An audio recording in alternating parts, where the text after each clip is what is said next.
তোমার নাম জানি মারুফ না?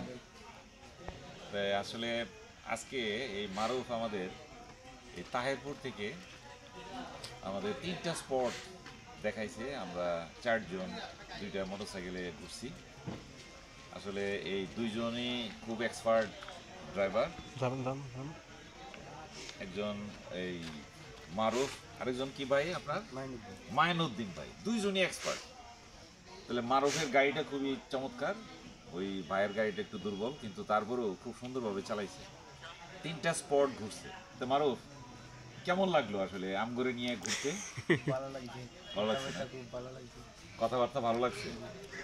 তো তুমি কিরকম এই প্রত্যেক দিনই কি এরকম চালাও? প্রত্যেকদিনই চালাও।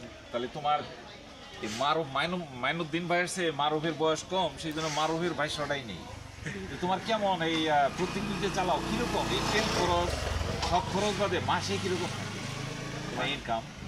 মাসে 20-30 হাজার থাকে তেল খরচ বাদে, সব খরচ বাদে। আলহামদুলিল্লাহ।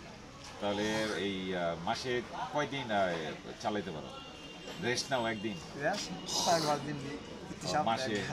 মাসে একদিন করে রেস্ট নেয়। তো ঠিক আছে মারুফ, মাইনুদ্দিন ভাই, আপনাদেরকে আসলে এই আমাদের যে সার্ভিস দিলেন এই জন্য আসলে আমরা ধন্যবাদ জানাই। খুব ভালো হয়েছিল। 3টা স্পট আমরা ঘুরতে পারছি। একটা হলো আমরা শিমুলবাগান গেলাম, তারপরে আমরা বারেকের টেকে গেলাম, বারেকের টিলা গেলাম, এবং আরেকটা গেলাম নীলাদ্রি। চমৎকার লাগছে।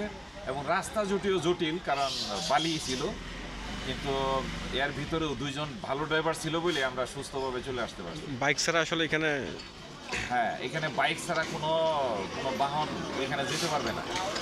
তাহলে অন্য রোডে হয়তো পারে সিএনজি যায়, কিন্তু ওদের আবার নদী পার হয়ে যেতে হয়, আবার টমটম বা অটোতে উঠতে হয়। কিন্তু সবচেয়ে দ্রুতগামী এবং ভালোর জন্য মোটরসাইকেল পারবে। সবাইকে ধন্যবাদ। ঠিক আছে।